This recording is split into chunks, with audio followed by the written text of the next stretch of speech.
안녕하세요. 보나 뭘 보나 혜정 보나 박혜정 선교사입니다. 지난 시간 우리는 왜와 어떻게라는 질문을 통한 분석으로 좋은 해석에 이르는 서평에 대해서 알아보고 짧은 서평을 써보는 시간을 가졌는데요. 오늘은 이어서 장형 서평에 대해서 함께 공부해 보도록 하겠습니다.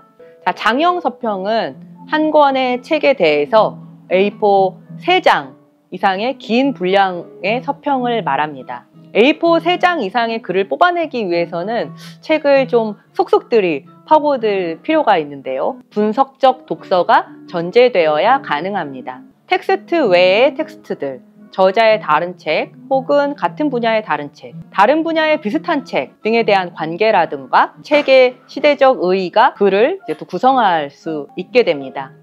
예를 들어서 대학생의 서평 과제나 아니면 진짜 전문가가 쓴 전문적 서평 등이 이에 속합니다.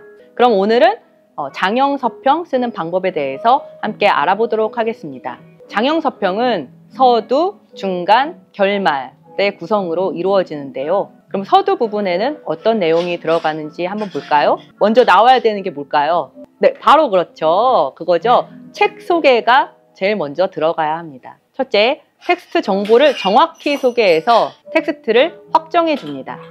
어떤 책이다. 네, 그 다음에 둘째, 저자에 대해서 간략하게 소개합니다. 이때 책과 무관한 그 저자의 정보는 쓰지 않는 것이 좋습니다. 셋째, 책 전체에 대해 간략한 인상을 씁니다. 이때 내가 이 책을 오해했었는데 뭐 하는 그런 자신의 오해나 어떤 실수에 대해서는 굳이 밝히지 않는 것이 좋습니다. 넷째, 책에 대한 일반적인 정보를 실어줍니다. 검색이나 출판사가 제공하는 그런 정보를 활용하면 좋습니다. 자, 이렇게만 써도 벌써 서평의 서두 부분이 만들어졌습니다. 어렵지 않죠? 그 다음에 이제 중간 부분을 볼게요. 네, 서평의 중간 부분에는 줄거리 요약과 본격적인 분석이 필요합니다. 서평 중간에 그 앞부분에서는 강약이 있는 줄거리 요약이 필요한데요.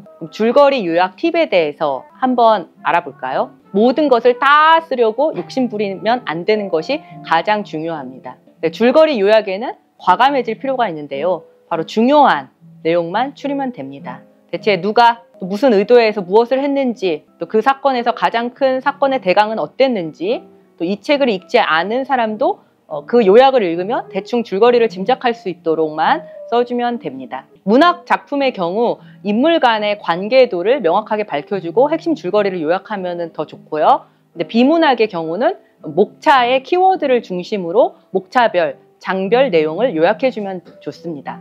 자, 이어서 이제 중간의 후반부를 볼까요? 이때 본격적인 분석이 시작됩니다. 그럼 뭘 분석해야 될까요? 스스로에게 물어보십시오. 분석을 위해 뭘 선택할까요? 메모지에 물어보세요. 텍스트에 대해서 질문을 던지고 이제 답을 찾아봅니다. 또 인용할 부분들, 이 부분 참 좋다. 이 부분은 정말 작가의 주제가 명확하게 들어가 있다거나 아니면 이 문체는 정말 너무 이 책을 빛나게 하는 작가의 아름다운 문체가 담겨 있다라면 미리 발췌해서 타이핑해 놓으시면 좋습니다. 분석은 또 무엇을 분석해야 할까요? 자신에게 물어보고 메모지에 물어보라고 했는데요. 네, 책은 문학이냐 또 비문학이냐에 따라서, 또 문학이면 어떤 문학이냐, 뭐 소설이냐 시냐, 뭐 그거에 따라서, 혹은 비문학이면 또 어떤 비문학이냐에 따라서 고려할 요소들이 많이 달라집니다. 근데 일반적으로 말하자면 문체, 번역, 편집, 장절 구성, 도표나 사파, 자료 및 출처, 줄거리, 주제, 세계관 등을 이제 살펴볼 수가 있습니다. 선생님들, 한 송이 아름다운 꽃을 피우기 위해서 꽃에 필요한 토양, 그리고 햇빛, 그다음에 공기, 그리고 적절한 물 등 그런 필수적인 요소들이 있지요. 한 권의 책이 탄생하기까지 그 책을 뒷받침해 주었던 것들을 분석해 본다고 생각하시면 좀 쉽게 더 이해가 가실 것 같습니다. 문학 작품의 예를 한번 들어볼까요? 우리가 읽은 그 책이 있습니다. 그러면 그 책의 저자와 그다음에 그 책이 쓰여진 시대, 그리고 그 책을 탄생하기까지의 이제 여러 가지 요소들에 대해서 한번 먼저 분석을 해봅니다. 저자에서는 작가의 세계관과 이론, 또 그의 생애는 어땠는지, 그리고 그가 대학 시절이나 청년 때 공부했던 것은 무엇인지, 이런 것들을 한번 알아보는 것이죠.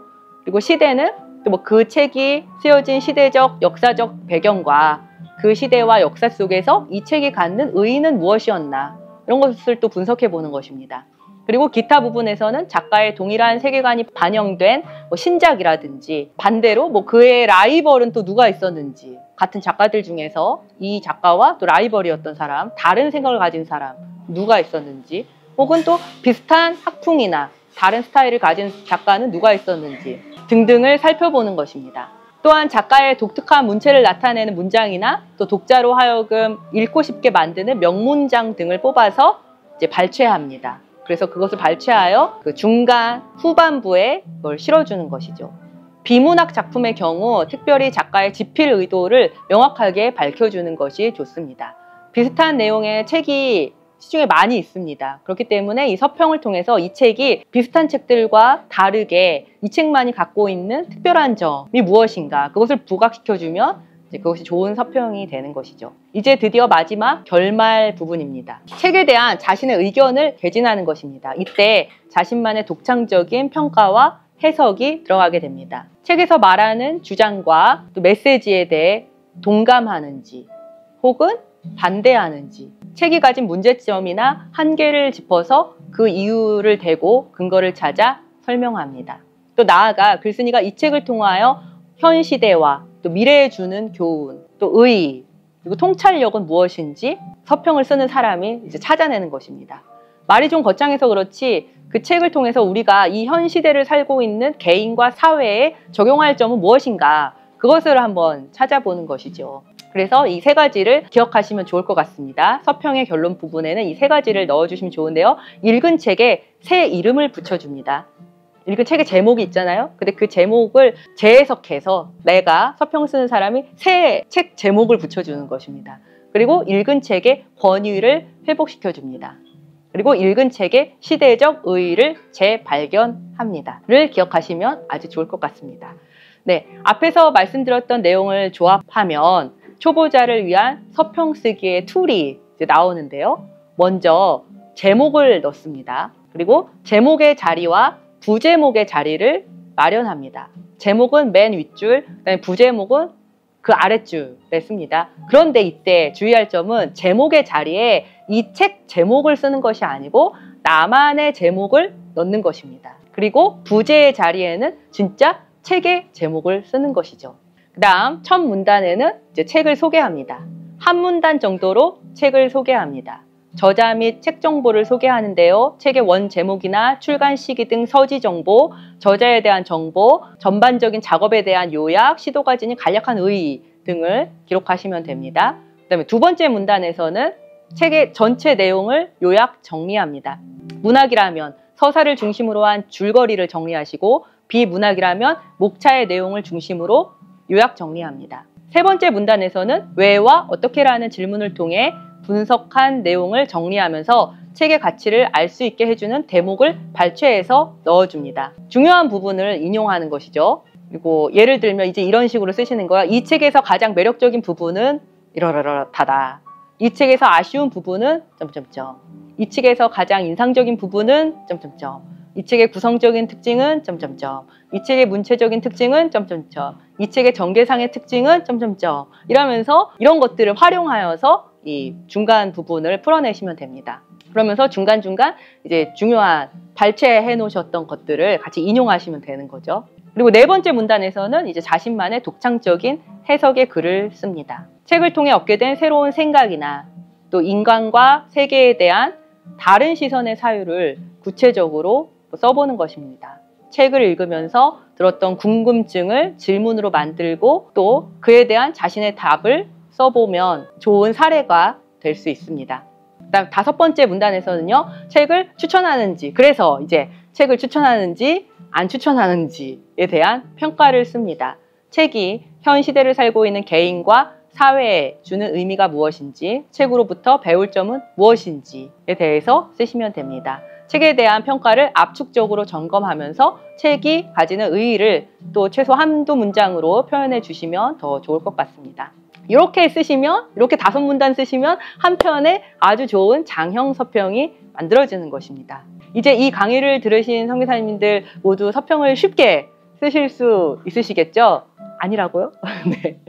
그동안 읽었던 책을 기록 없이 그냥 방치해 두셨다면 앞으로는 짧은 단형 서평 혹은 긴 장형 서평의 형식으로 남겨보시기 바랍니다.